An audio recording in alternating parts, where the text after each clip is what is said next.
Assalamualaikum warahmatullahi wabarakatuh. Alhamdulillahirabbil alamin wassalatu wassalam ala rasulil karim Muhammadin wa ala alihi wa sahbihi ajma'in amma ba'd. Peserta sekolah ANB kelas muamalah yang dirahmati oleh Allah Subhanahu wa taala. Pada pekan ini alhamdulillah kita berjumpa lagi di sesi live tanya jawab untuk kelas muamalah dan kita masuk di sesi yang kedua. Dan kita mohon maaf pada hari Selasa kemarin ada jadwal yang bertabrakan. Seharusnya jadwal Ustadz Ami insya Allah akan kita pindah ke pekan ketiga insya Allah. Dan untuk pekan yang kedua ini masih dibersamai oleh Ustadz Muhammad Abu Rifai hafizahullah ta'ala.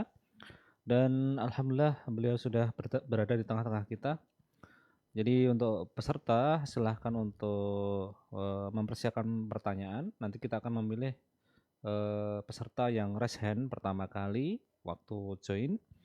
Kemudian kami akan memilih juga peserta yang mengajukan pertanyaan di chat. Dan kami harap agar lebih merata pertanyaan yang ada bagi teman-teman yang raise hand untuk mempersingkat pertanyaan yang jelas. Jangan terlalu banyak ya, kalau bisa cukup satu saja ya. Nanti bisa kalau ada kasus yang lain bisa diajukan di sesi berikutnya. Baik, kita akan menyapa Ustadz Muhammad Abu Rifai. Assalamualaikum Ustadz. Waalaikumsalam warahmatullahi Ya, wabarakatuh. sehat Ustadz. Alhamdulillah, antum sehat ya? Alhamdulillah sehat semua.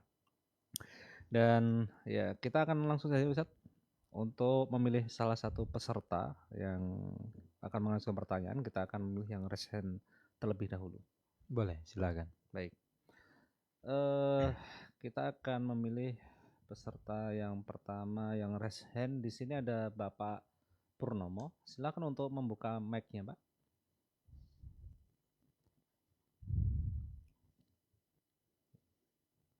Assalamualaikum Pak Purnomo. Pak Purnomo, silakan untuk membuka mic-nya.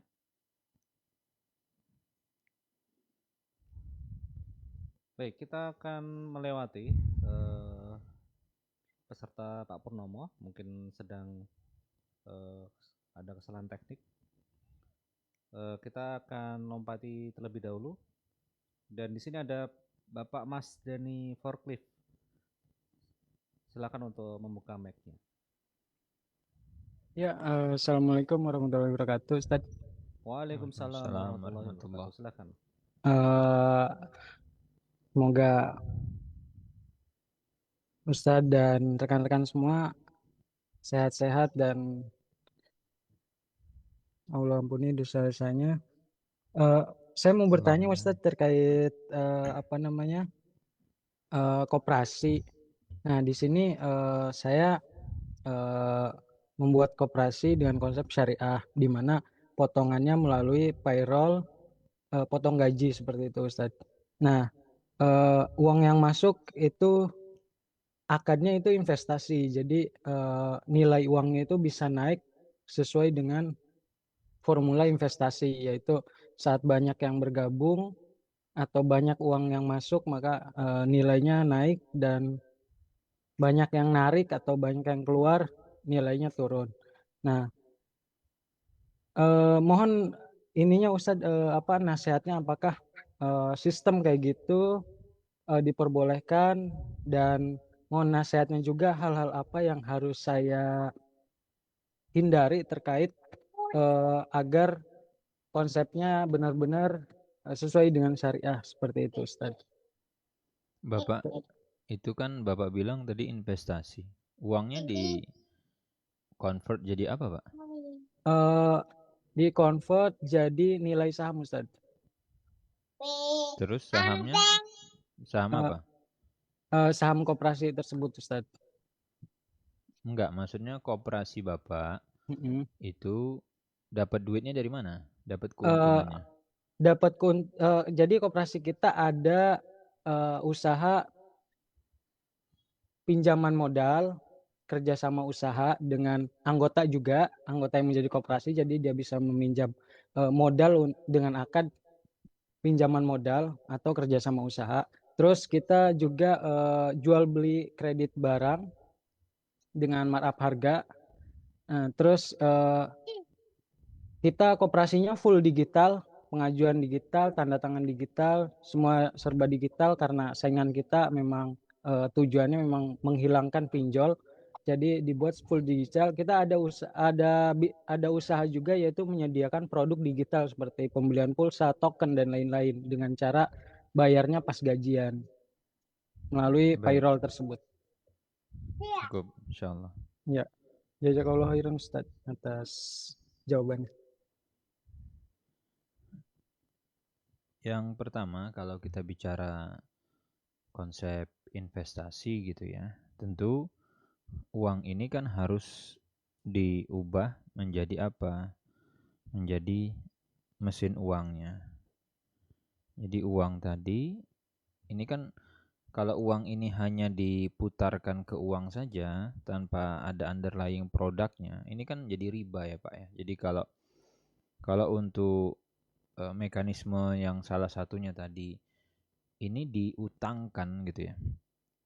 Ini sebagai utang, lalu nanti si debiturnya itu mengembalikan pokok ditambah dengan bunga.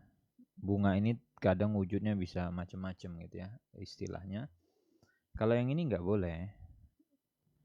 Yang skema semacam ini dilarang Pak. Tapi kalau uang Bapak tadi ini berubah menjadi produk gitu ya. Terserah, misalkan uang tadi dikonvert dulu jadi produk. Apa produknya? Ini misalkan jadi barang. Jadi uangnya dibelikan barang, atau tadi uangnya dibelikan sesuatu sehingga barang ini yang akhirnya dijual. Berarti nanti hubungannya dengan pembeli, kita mendapatkan keuntungan atau selisih margin atas jual beli barang. Nah, sehingga yang masuk kepada kita itu adalah modalnya ditambah dengan keuntungan. Berarti di sini nanti yang bermain apa? Yang bermain adalah akadnya jual beli. Kalau untuk yang skemanya jual beli ini nggak apa-apa, ini diperbolehkan. Tapi kalau yang skemanya tadi adalah utang, ini nggak boleh. Karena utang itu pasti sebenarnya boleh kalau nggak ngambil untung. Cuman kan kita collecting member tadi itu tujuannya adalah untuk create profit. Berarti kalau utang dijadikan sebagai instrumen untuk create profit, dia tidak boleh. Dan Rasul yang menyebutkan bahwa itu bagian daripada riba. Terus Allah juga menegaskan di dalam Al-Quran, wa ahlallah al-bay' wa harrama ar-riba. Dan kaidahnya kullu qardin jarra naf'an fahuwa riba. Tapi kalau uangnya anggota tadi Bapak belikan barang ini terserah ya. Ini sebagai, karena transaksi yang ada underlying barang tadi dibolehkan. Terserah nanti per project saja gitu ya. Ada misalkan pengadaan gelas, pengadaan yang lain silakan. Nah, kemudian yang wajib Bapak ketahui juga adalah perbedaan antara utang yang ada riba versus investasi, Pak. Nah, ini harus bisa Bapak bedakan. Jadi jangan sampai nanti dibahasakan ini adalah investasi, tapi di situ ternyata adalah utang riba. Investasi itu kan secara umum kita satu sebagai pemilik modal 100% atau kongsi. Berarti kita sebagai pemilik tunggal di situ, sahamnya 100%, atau kita join sebagai kongsi bisnis. Sehingga kalau tadi si membernya kita itu sebagai satu kesatuan, sebagai satu pihak, berarti kita punya 100% saham pada satu project, dan yang satu lagi rekannya atau lawannya tadi hanya 0% secara kepemilikan. Kalau kongsi ya berarti kita dengan dia itu ada X% dan ini ada Y% sehingga tidak 0. Itu konsep dasarnya. Kalau investasi itu nanti ada risiko bisnis, barang tidak laku, kemudian proyeknya macet. Tapi kalau utang riba kan ada risiko. Jadi PR Bapak adalah mohon sekali untuk bisa membedakan frameworknya investasi, kongsi bisnis dengan frameworknya utang riba. Wallahu alam. Baik, kita beralih di chat Ustaz. Ada Ibu Erna. Beliau bertanya, Assalamualaikum, izin bertanya Ustaz. Assalamualaikum warahmatullahi.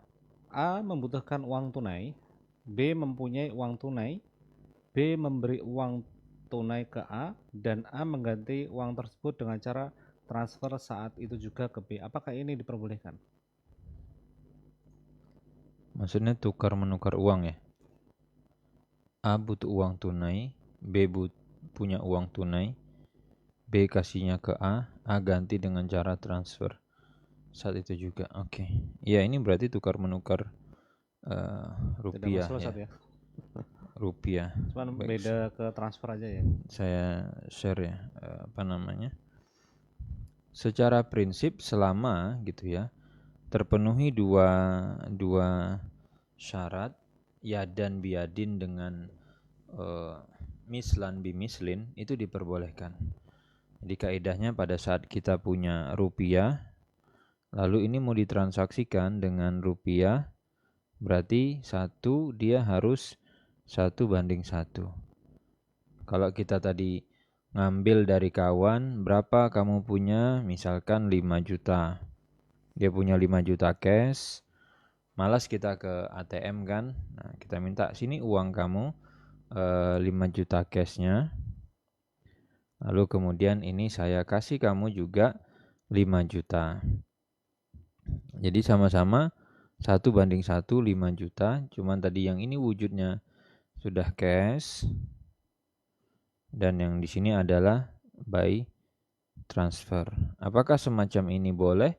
Kalau terpenuhi ya dan mislan bimislin ditambah satu lagi ya dan biadin, jawabannya boleh. Artinya A sama B saat bertransaksi di satu majelis, kemudian ditransfer juga di satu majelis, dan kemudian selesai, maka ini boleh. Terpenuhi syarat dari transaksi komoditi riba, uang dengan uang, dan ini jenisnya satu jenis rupiah dengan rupiah dan itu dibolehkan. Dan ini juga yang menjadi tren ya.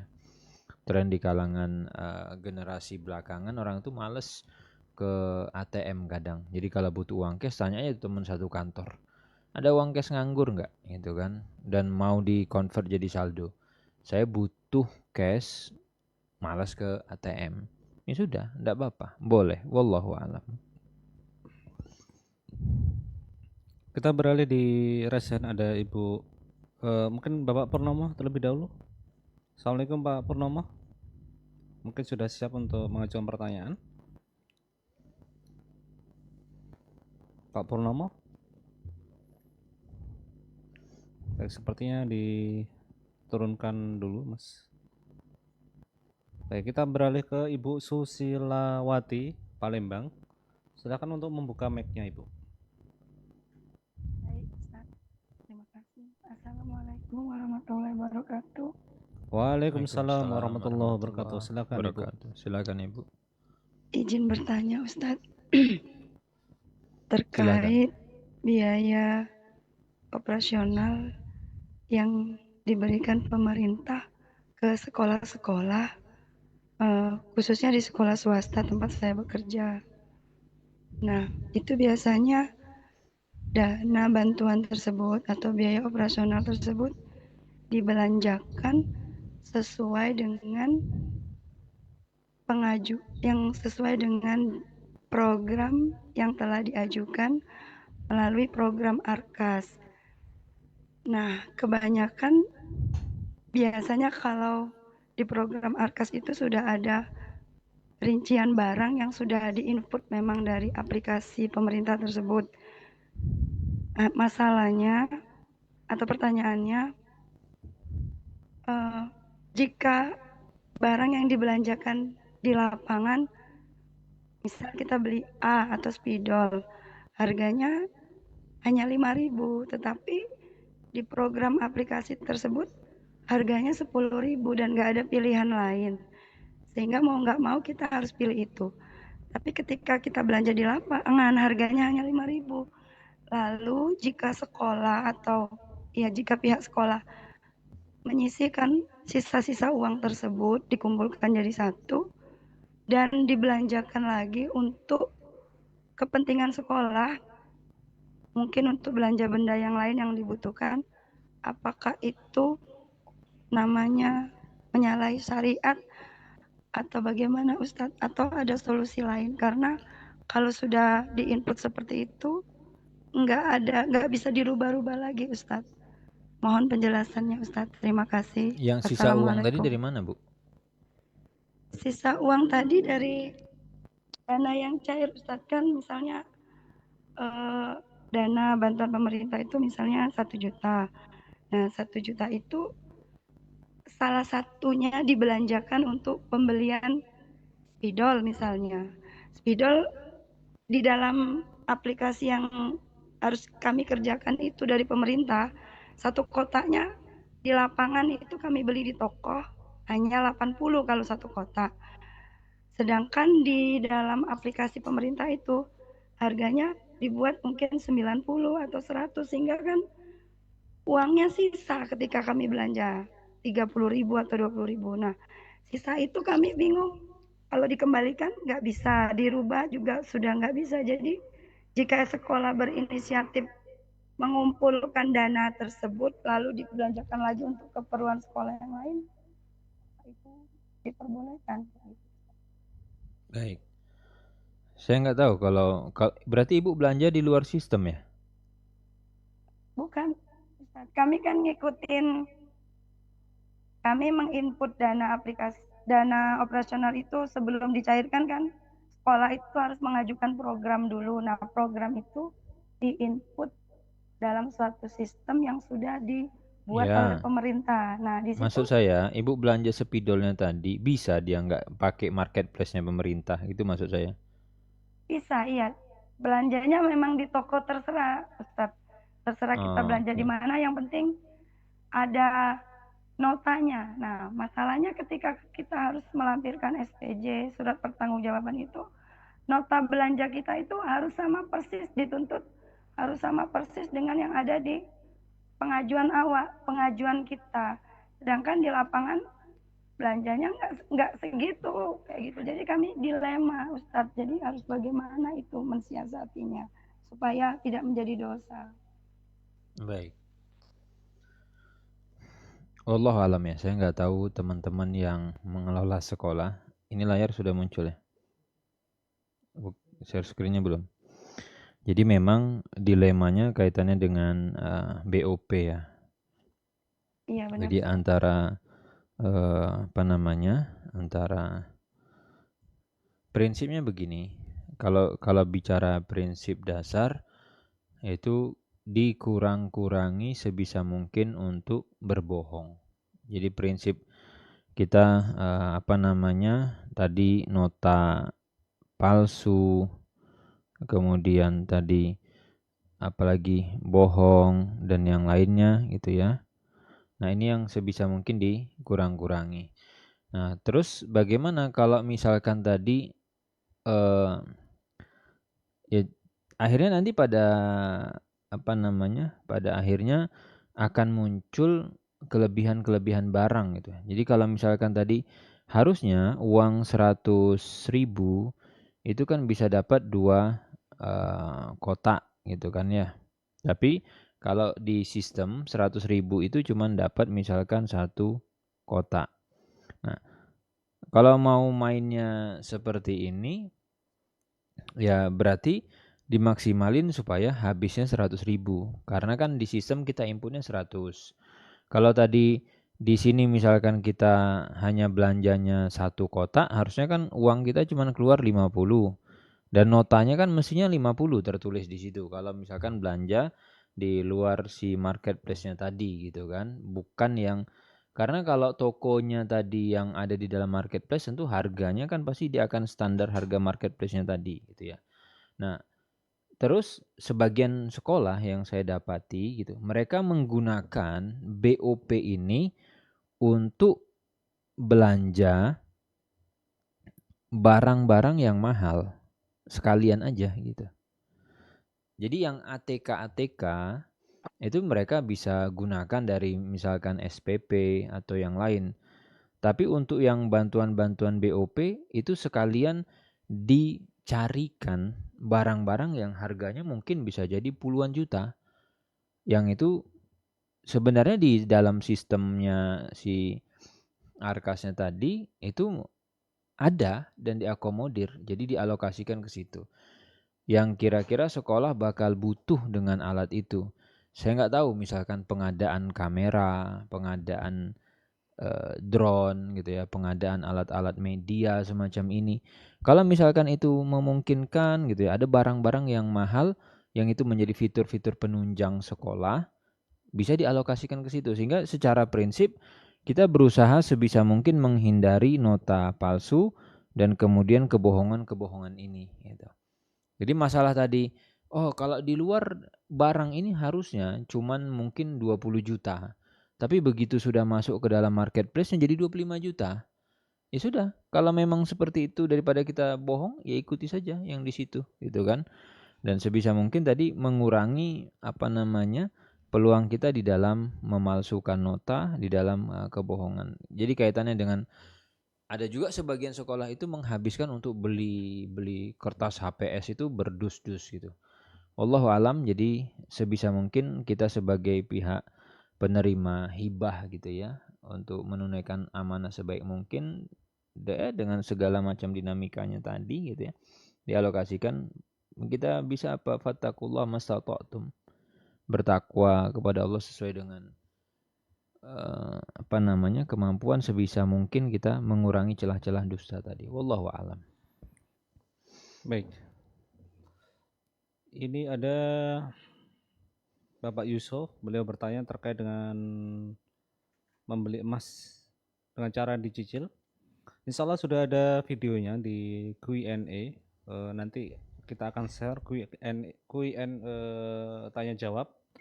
Ada sekitar 300 tanya jawab terkait dengan muamalah, terkait dengan kasus-kasus masalah bisnis, dan salah satunya ada terkait dengan jual beli emas secara dicicil. Insya Allah nanti kita akan memberikan akses kepada peserta, khusus untuk peserta terkait dengan Q&A. Baik, kita akan lanjutkan di sini pertanyaannya. Ada Bapak Maskoro Suyudi. Beliau bertanya, Bismillah, izin bertanya Ustaz. Saya beli tanah tapi baru bayar 30% saja. Sisanya disepakati di tahun depan untuk pelunasan. Apakah boleh sawah tersebut saya tanami dan hasil panen saya ambil untuk saat ini? Baik. Jika kita membeli barang secara kredit, maka manfaat itu ada di siapa? Poinnya nanti ada di serah terima Bapak Ibu. Sehingga kalau misalkan sudah terjadi transaksi antara si A dengan si B gitu ya. Dan kalau tadi objeknya adalah tanah, biasa kan ini sertifikat sudah diserahkan ya ke notaris. Jadi notaris itu kan PPAT biasanya ya, pejabat pembuat akta tanah. Jadi itu sudah diserahkan sertifikatnya dan itu biasa dipegang sama notaris PPAT itu. Kemudian nanti DP dan seterusnya gitu ya. Nah, ketika si B itu tadi sudah membayar, sudah diberikan kendali untuk mengelola dan seterusnya dan diperbolehkan untuk mencicil, maka secara prinsip risiko barang itu sudah pindah ke B dan B boleh manfaatkan itu dan hasilnya milik dia. Dan ini berlaku nanti untuk objek-objek yang lain. Sehingga misalkan objeknya apa? Si B membeli mobil dari A. Mobil ini misalkan dicicil oleh si B, dan si B menggunakan mobil itu untuk apa? Misalkan ya untuk taksi online, dan atau mobilnya, kalau mobilnya pick up dia pakai untuk jasa angkutan, material dan seterusnya, maka diperbolehkan si B mengambil manfaat dari hasil sewa mobil itu, dan dia bahkan bisa gunakan itu untuk mencicil sisa utang dia kepada penjual. Seperti itu. Wallahu a'lam. Kita berada di Resen, ada Bapak Muhammad Yazid Ilham. Silakan untuk membuka mic-nya Bapak Yazid Ilham. Baik, terima kasih atas kesempatannya. Izin bertanya Ustadz, dari materi dan juga kondisi real di kehidupan sehari-hari ya kan banyak kita temukan aktivitas ibadah atau transaksi itu yang hukum atau penerapannya itu ada perbedaan pendapat di antara para ulama. Nah itu bagi kita masyarakat atau orang awam itu apakah boleh kita mengikuti mazhab yang digunakan itu tergantung kondisinya atau secara situasional. Contohnya pada transaksi Ustadz. Misal dalam ibadah atau transaksi yang ini ikut pendapat A, tapi di transaksi lain itu ikut pendapat ya si C. Nah, itu bagaimana juga solusinya ketika penjual atau dalam aktivitas jual beli ya, itu ketika penjual dan pembelinya itu masing-masing menggunakan mazhab yang berbeda pada satu transaksi mereka, Ustadz. Mohon pencerahannya. Terima kasih. Contoh transaksi yang Bapak maksud apa, Pak?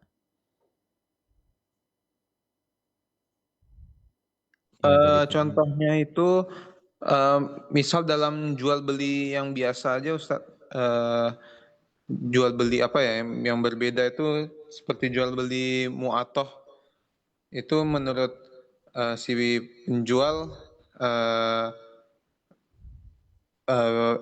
dia mengikuti pendapat yang membolehkan, sedangkan yang si pembeli menggunakan pendapat yang lain, begitu Ustaz.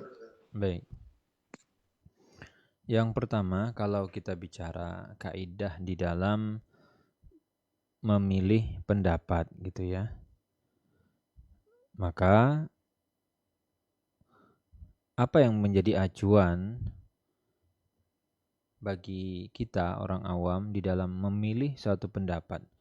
Jadi yang dilarang itu adalah mengikuti pendapat yang mudah-mudah atau pendapat yang dirasa enak-enak saja.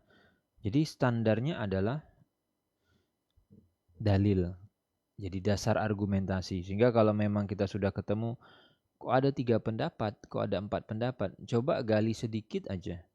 Apa dasar berpikir dari pendapat 1, dasar berpikir pendapat 2, dasar berpikir dari pendapat 3. Karena setiap pendapat itu biasanya ada argumentasinya. Nah nanti dari argumentasi-argumentasi itu kan kita bisa merasa, saya merasanya lebih nyaman, saya merasanya lebih bisa dipertanggungjawabkan pendapat 2, misalnya pendapat 1. Dan yang paling penting kita pertimbangkan itu adalah efeknya. Untuk apa? Untuk akhirat kita. Jadi selalu ini harus dimunculkan. Kira-kira kalau saya ambil pendapat ini, aman nggak saya di akhirat gitu loh. Kalau saya mengikuti pendapat ini, cenderung lebih selamat atau tidak? Jadi selalu orientasi yang kita pertimbangkan adalah pertanggungjawaban kita nanti di hari kiamat setelah dibangkitkan oleh Allah Azza wa Jalla. Ini yang harus selalu dipikirkan dan dipertimbangkan gitu ya. Nah, kemudian tadi kalau ditanya bagaimana sekiranya terjadi perbedaan pendapat antara para pihak yang menjual atau membeli, ya kalau memang tidak bisa dinegosiasikan dan tidak bisa dicari titik tengah, biasanya batal transaksinya dan tidak terjadi. Sebagai contoh misalkan, ada yang meyakini bahwa akad itu tidak cukup dengan lisan. tapi harus dengan tulisan. Nggak bisa dinego, yang lisan nggak mau membuat dalam bentuk kontrak tertulis, sedangkan yang meyakini harus tertulis itu tidak mau ngalah ke lisan, ya nggak deal mereka, nggak jadi. Sama seperti misalnya yang paling umum yang biasa ditanyakan, contoh jual beli emas. Nah, satu mengatakan emas itu jika ditransaksikan dengan uang, itu harus yadan biadin, serah terima, selesai, ini uang saya, sini emasnya. Tidak bisa dicicil, tidak bisa ditransaksikan dengan cara online. Ini kan kalau satu mengatakan harus yadan biadin, yang satu bilang bisa online, nggak ketemu, ya tidak terjadi transaksi. Itu secara umum, dan kalau kembali kepada diri kita ya berarti diusahakan pilih yang membuat kita aman, selamat, minim resiko di hari kiamat kelak. Ya, jadi setiap pendapat silakan dicek dasar argumentasinya, pendalilannya seperti apa, dan mana yang dirasa menenangkan hati kita. Wallahu a'lam. Kita beralih di chat. Ini ada Bapak Yudi Setiawan. Beliau bertanya, pedagang hewan kurban masuk menjadi panitia kurban, bagaimana hukumnya, Ustaz? Dia Baik. pedagang tapi merangkap jadi panitia. Oke. Kalau kita bicara panitia, sebenarnya begini. Kalau bicara rangkap jabatan gitu ya, itu kan yang selalu jadi poinnya adalah at-tuhmah gitu ya, adanya tuduhan ataupun dugaan menyelewengkan jabatan, atau nanti bahasa lainnya konflik kepentingan gitu. Karena kalau dia sebagai panitia, kira-kira yang dibela oleh panitia itu kepentingan siapa? Dia akan bertindak untuk dan atas nama sohibul kurban. Biasanya kan begitu. Ya, saya panitia. Kalau sebagai panitia, saya akan carikan, Pak, ini ada sapi. Harganya, Pak, 20 juta, tapi Bapak bisa dapat yang grade A.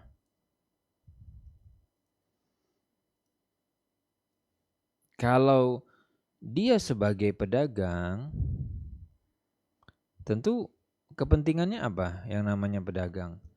Ya, dia akan bertindak untuk dan atas nama dirinya.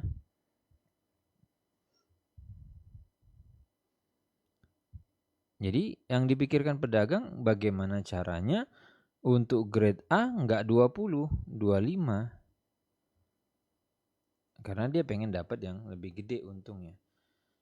Sehingga ini yang harus dipertimbangkan. Selagi harga yang dia kasih misalkan harga pasar dan kemudian sudah disampaikan kepada panitia-panitia yang lain, disuruh cari pembanding, atau dia bukan di bagian pengadaannya, bukan bagian yang belanja dan seterusnya, sehingga peluang dia menyalahgunakan kepentingan dia sebagai panitia tadi sudah bisa ditutup, ya nggak apa-apa, insya Allah aman.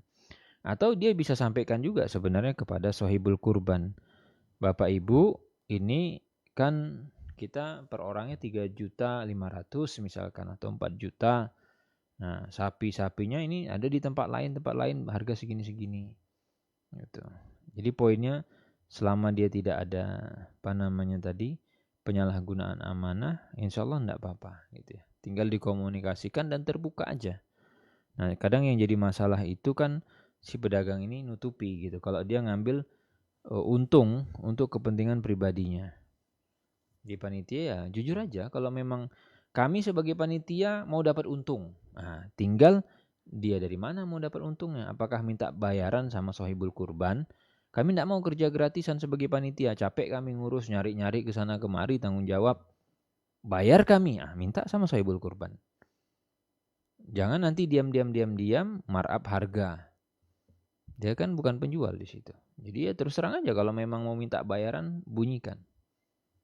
Wallahu a'lam.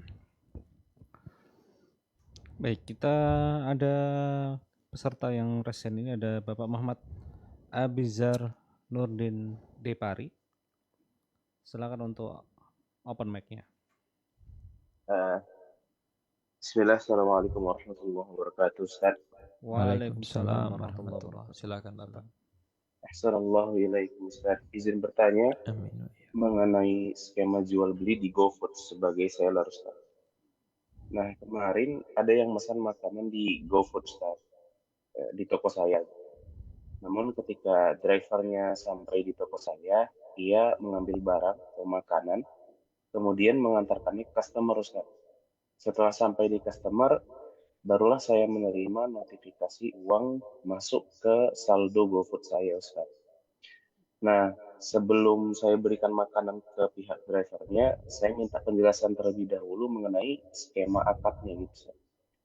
Beliau menjelaskan bahwa driver itu tidak membayarkan makanannya terlebih dahulu, namun ketika makanan sampai di customer, kemudian customer membayar ke pihak driver.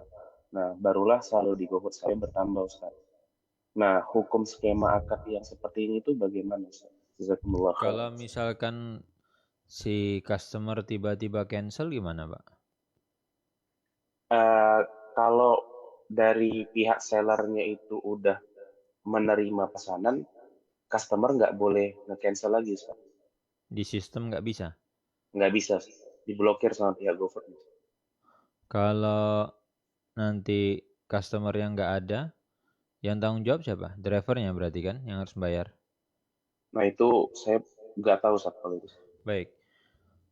Kalau pertanyaannya sekedar bertanya skema, mekanisme di mana ada seller, dia menjual makanan dan makanan ini kan sudah bergerak tadi kepada si customernya. Misalkan customernya itu si B. Tapi posisi customer misalkan dia belum membayar. Di sini berarti belum ada pergerakan uang dari B kepada si A. Tapi barang ini sudah bergerak. Ini kan sebenarnya si B ngutang, Pak. Jadi customer itu bahasa gampangnya beli tapi utang dulu. Kapan dibayar? Nanti kalau sampai. Kan ada jeda antara transaksinya dengan si A dengan dibayarkannya. Yaitu dia beli tapi dia ngutang. Nggak apa-apa, boleh. Karena tadi, cuman kan memang akan ada resiko seperti yang tadi disampaikan. Tapi secara prinsip itu nggak apa-apa. Itu boleh-boleh saja. Sama seperti misalkan gampangannya begini. Kita punya teman jualan apa? Frozen food gitu kan. Kita WA dia, kamu ada stok ini nggak? Ikan atau apalah gitu ya. Ada kata dia. Saya beli, nanti tolong titipkan ya sama si ini. Nanti dia lewat ke situ atau pas ketemu sama kamu. Dititipkan, dibawa ke kita. Lalu kita bilang, nanti saya bayarnya besok ya. Atau uangnya saya kasih besok. Kan seperti itu sama skemanya. Maka diperbolehkan. Tidak ada masalah secara umum.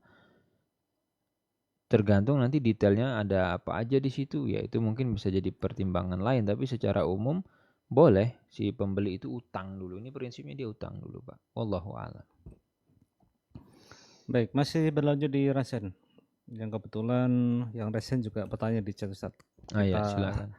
sekalian. Ini ada Pak Irwan bin Edipolo. Silakan untuk open mic-nya. Silakan Bapak. Halo Ustaz. Iya, silakan. Iya, silakan Bapak. Bismillah. Mau tanya Ustaz, bagaimana hukumnya terkait kita membeli tanah dengan harga sebenarnya nominal harga belinya 200 juta Ustaz. Karena untuk menghindari pajak BPHTB yang sangat tinggi di sini Ustaz, kita buat harga jual belinya yang tercantum di spenda itu menjadi 70 juta Ustaz, untuk menghindari pajak yang lumayan mahal Ustaz. Itu Ustaz. Itu Bapak bisa bikin kayak gitu di notarisnya? Lalu di notaris itu ngikut kita Ustaz. Gitu ya? Bisa ngikut kita Ustaz. Jadi akad kita deal kemarin di harga 200 juta Ustaz. Nah begitu kita deal akad, nanti kita ke PPAT. Nah, kita ini kan yang pembuatan surat di awal jual beli tanah itu kita mendapatkan keringanan Ustaz dari pemerintah. Nah, setelah surat selanjutnya dan selanjutnya itu dibayar full 5% dari harga jual beli Ustaz. Jadi kalau di Dispenda itu kalau di harga 200 juta itu 10 juta Ustaz. Kalau kita turunkan cuma menjadi 3.500.000 Ustaz. Lumayan selisih harganya Ustaz. Kalau apa namanya Pak? Kalau NJOP-nya berapa harusnya itu? NJOP yang sebenarnya yang terdata berdasarkan surat itu Pak 5.000 cuman Pak. Jadi ini Ustaz. Jadi kalaupun itu kemarin 5.000 9 juta harusnya 9.800.000 Ustaz, hampir 10 juta yang kita bayar ke Dispenda Ustaz. Nah, tapi kalau kita buat menjadi 70 juta cuma bayar 3.500.000 Ustaz. Selisihnya 6.500.000 Ustaz. Baik. Wallahu alam ya, saya nggak bisa memastikan itu boleh atau tidak Pak, karena Nah, apa namanya, secara prinsip kita tidak diperkenankan untuk berbohong gitu ya. nah Ustaz. Jadi saya nggak tahu apakah itu bisa dianggap tidak berbohong atau tidak gitu ya. Jadi kalau tadi terlepas misalkan meyakini bahwa tidak ada kewajiban pajak misalnya gitu ya, boleh nggak saya berbohong gitu ya. Jadi poinnya di situ adalah apakah itu dianggap tidak berbohong gitu ya. Wallahu alam. Saya masih merasa bahwa hal itu tidak diperbolehkan gitu ya. Karena kita apa namanya? Masalahnya kan Bapak di situ harus menyebutkan harga jual beli kan Pak ya. Karena kan dia posisinya adalah AJB gitu ya.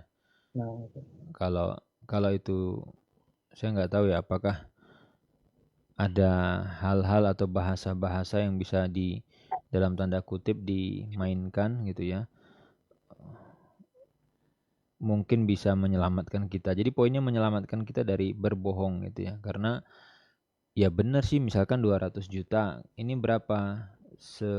Misalkan ditulis di situ 70 juta ya. 70 bagian daripada 200 misalkan gitu ya. Ya itu silakanlah Pak dikomunikasikan dengan PPAT-nya. Prinsipnya adalah jangan sampai kita nanti menghindari satu poin tapi kita terjebak di aktivitas berdustanya. Wallahu a'lam.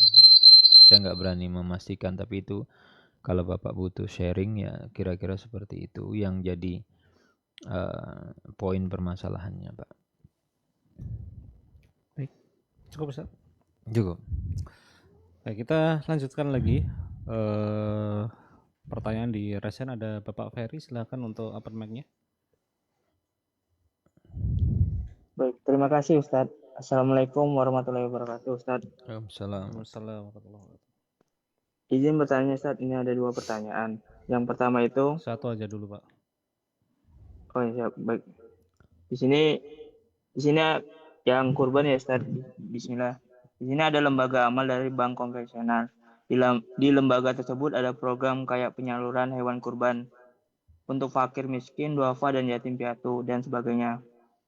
Untuk mekanisme dari lembaga tersebut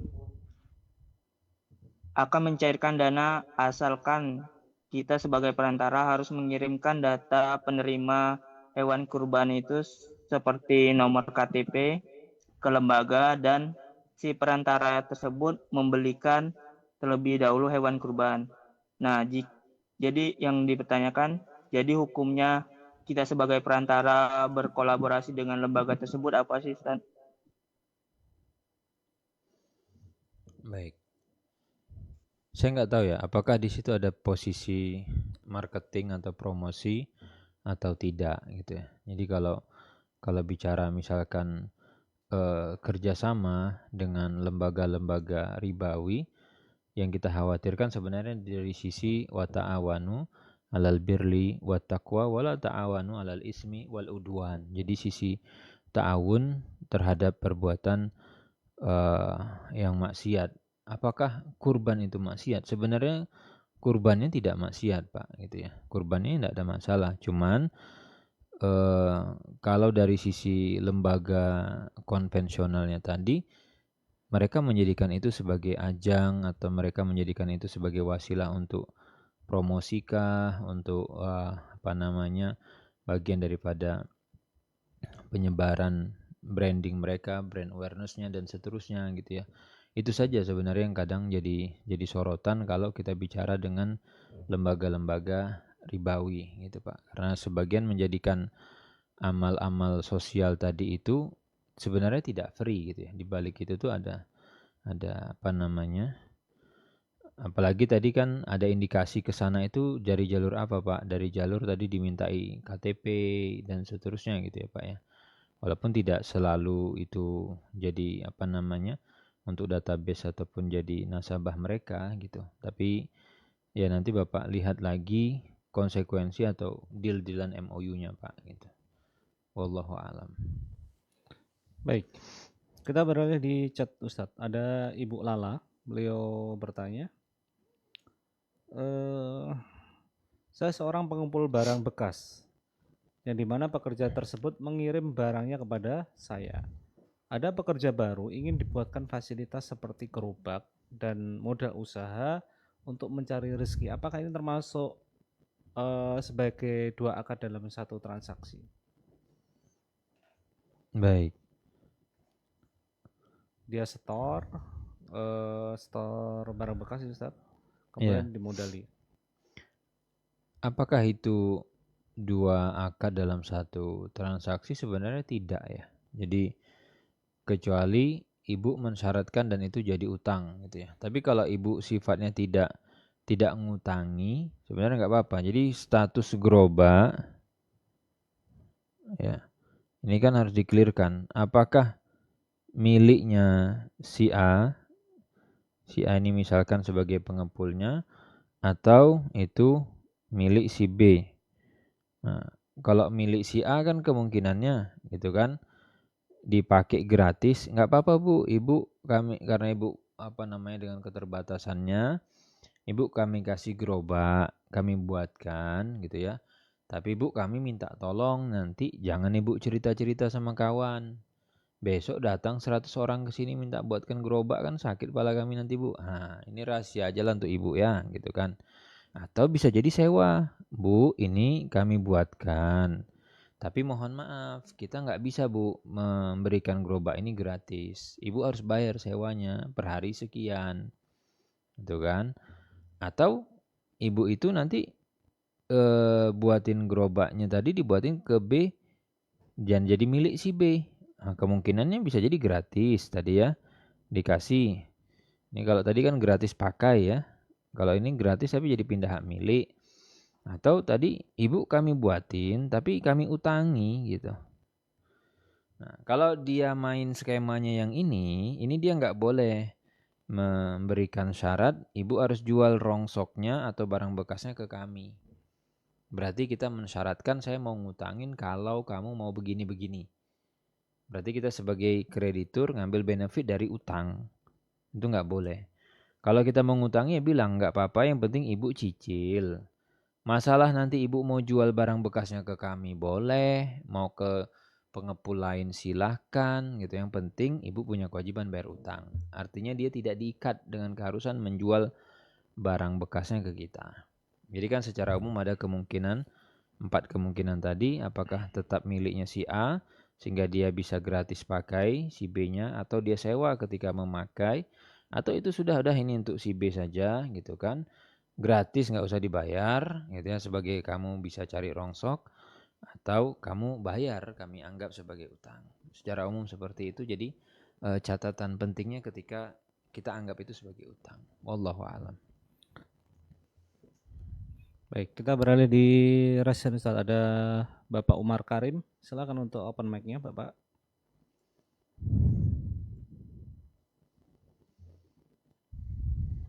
Bapak Umar Karim, silakan untuk membuka mic-nya.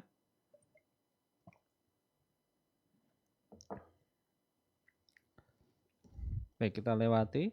Ada Bapak Afif Azrul Firdaus. Silakan untuk membuka mic-nya. Syukur Ustaz. Izin bertanya Ustaz. Silakan.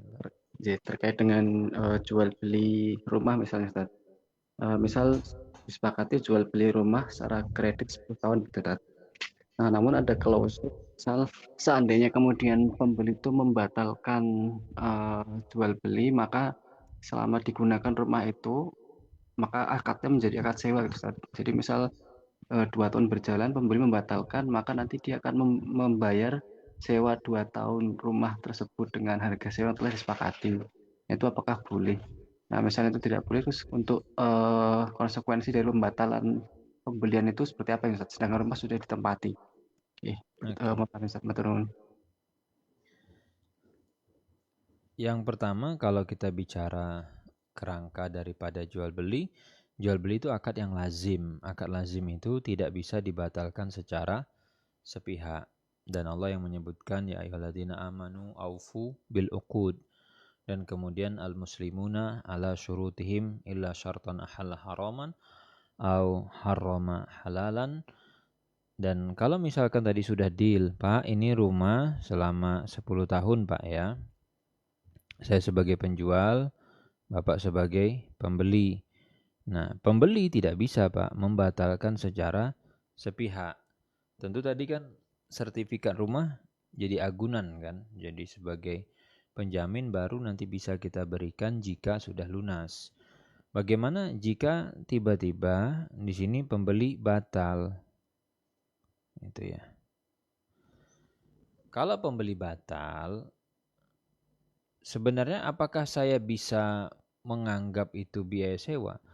Bapak boleh gunakan pasal, Pak. Bapak boleh gunakan klausul DP atau cicilan hangus. Gitu. Ini diperkenankan dan diperbolehkan. Atau ini bisa hangusnya nanti 10% atau 100% terserah. Jadi hangusnya itu mau dianggap berapa? Karena A selaku penjual itu tidak ada kewajiban untuk mengembalikan uang yang sudah dibayarkan oleh si B. Karena defaultnya saya selaku penjual melepas barang ini kewajiban kamu bayar. Kalau kemudian si B nyicil dan seterusnya gitu kan, terus dia membatalkan, dia tidak menepati, apakah bisa nanti barang tetap jadi milik si A dan apa yang sudah dibayarkan itu hangus, apalagi misalkan tadi angkanya masih kecil gitu ya, mau ditaksir diperkirakan dengan nilai sewa silahkan gitu. Jadi itu diperbolehkan karena di sini dianggap sebagai one prestasinya dia gitu ya, one prestasi. Tapi kalau itu haknya si A selaku penjual, kalau misalkan dia mau kembalikan ya boleh juga gitu ya. Tapi ini tidak wajib. Jadi saya hanya kembalikan mungkin separuh ya, yang separuh nggak bisa gitu loh. Itu karena kamu one prestasi, kesalahannya di B karena dia menyelisih kesepakatan atau menyelisih persyaratan gitu. Wallahu a'lam. Baik. Mungkin beberapa pertanyaan lagi, Ustaz. Ini ada yang Pak Purnomo yang pertama kali tadi sempat resen. Silakan Pak Purnomo. Pak Purnomo. Apa ada kendala teknis seperti itu? Iya, padahal beliau tadi sempat paling pertama untuk resen, Ustaz. Okay. Baik, Bapak Umar Karim, silakan untuk open mic-nya untuk sesi yang terakhir pertanyaan. Bismillah, assalamualaikum warahmatullahi wabarakatuh. Waalaikumsalam. Bertanya, Ustaz. Silakan, Pak. Jadi saya itu penjual gitu ya, seller. Awalnya saya ingin masuk untuk jualan di GoFood ya, online food gitu ya. Kemudian kata teman itu, dia katanya belajar sama Ustadz Irwandi, wallahu a'lam. Kemudian dia bilang kalau misalnya ikut GoFood atau online food gitu, ta'awun alal ismi wal udwan gitu, karena di situ ada riba dan lain-lain, wallahu alam. Saya pun kurang paham gitu. Jadi selama ini saya belum masuk ke GoFood gitu karena takut terjerumus itu. Cuman tadi ketika ada yang nanya tentang driver itu akadnya gitu, apakah boleh gitu, maksudnya kita masuk GoFood. Sekian, Ustaz. Baik. Assalamualaikum warahmatullahi wabarakatuh. Assalamualaikum Salam. warahmatullahi wabarakatuh. Ini berarti Pak, yang harus dipelajari adalah sistem GoFood-nya gitu loh. Sehingga kalau ditanya apakah kalau saya terlibat atau ikut jualan di sini, maka saya secara otomatis mendukung adanya riba, Kurang dekat. adanya riba atau tidak. Jadi sistemnya ini yang harus dicek bagian mana yang dianggap bermasalah. Berarti kan Bapak posisinya sebagai pedagang gitu kan. Berarti Bapak perlu cek-cek ini klausulnya apa saja. Saya nggak mempelajari Pak secara detail ya klausulnya kalau kita mau jadi penjual di situ. Karena secara prinsip kan ya ini seperti pasar kan Pak. Seperti pasar, posisinya si dia ini menyediakan tempat lah gitu ya. Jadi sama seperti Bapak jualan di pasar lah bahasa gampangnya kan. Bapak jualan di pasar, bedanya ini online gitu. Mirip seperti marketplace dan lain-lain kan sebenarnya ya. Marketplace itu juga pasar, cuman dia cenderungnya bukan makanan. Tapi kalau yang di GoFood itu kan mirip marketplace, pada pedagang di situ segala macam, cuman fokusnya F&B-nya kan ya, food beverage-nya gitu. Nah, di pasar itu ada nggak pelanggaran syariat?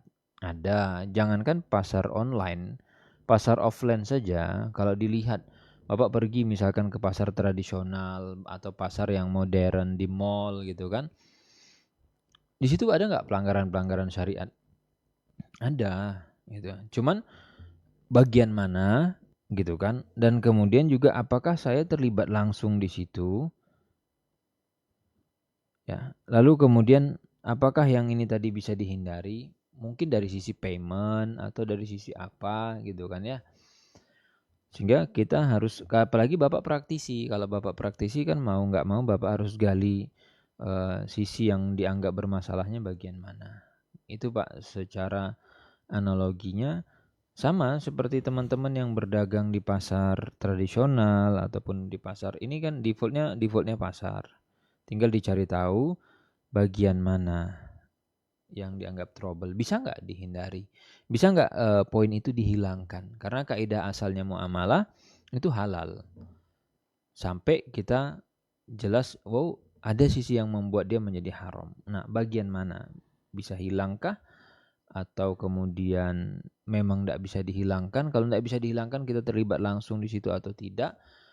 Nah, itu nanti harus dibedah lagi. Wallahu a'lam gitu ya. Supaya nanti sinkron antara apa yang dijelaskan tadi, dapat informasi tadi dengan realnya gitu ya, klausul-klausul yang dituangkan oleh pihak market atau pihak pasar. Seperti itu. Baik, itu ya Bapak Ibu, terima kasih sudah bergabung di kesempatan malam hari ini. Berikutnya saya kembalikan ke moderator. Jazakumullah khairan Ustadz Muhammad Abu Rifai yang sudah bersama kita. Kami memohon maaf untuk teman-teman yang belum berkesempatan untuk bertanya kepada kami karena waktu sangat terbatas. Insya Allah masih ada sesi yang ketiga di hari Selasa tanggal 12 Mei 2026 bersama Ustadz Ami Nurbait di waktu yang sama, di waktu di pukul 20 waktu Indonesia Barat. Nanti bagi teman-teman yang ada pertanyaan silahkan nanti diajukan, dan kami sarankan untuk lebih awal dalam bergabung karena berpeluang besar untuk bertanya dan terpilih di resen yang pertama kali. Dan insya Allah besok lusa hari Ahad ada ujian pekanan yang kedua. Nanti silahkan teman-teman untuk mengerjakan. Sebelumnya murojaah materi yang sudah kita bagikan, dan ujian pekanan ini bisa diakses selama teman-teman sudah mengikuti video yang kita bagikan, mempelajari video yang sudah kita bagikan, menyelesaikannya nanti bisa mengakses di ujian pekan kedua dan begitu seterusnya. Karena setiap ujian atau setiap sesi yang kita ikuti akan kita berikan poin yang dimana nanti teman-teman akan mendapatkan syahadah ya sesuai dengan ketentuan yang sudah kita umumkan di jauh-jauh hari pada saat ini. Baik, kita tim sekolah ANB memohon maaf atas segala kekhilafan bila ada kesalahan dan kita tutup dengan doa kafaratul majelis. Subhanakallahumma wa bihamdika asyhadu an la ilaha illa anta astaghfiruka wa atubu ilaik. Wassalamualaikum warahmatullahi wabarakatuh.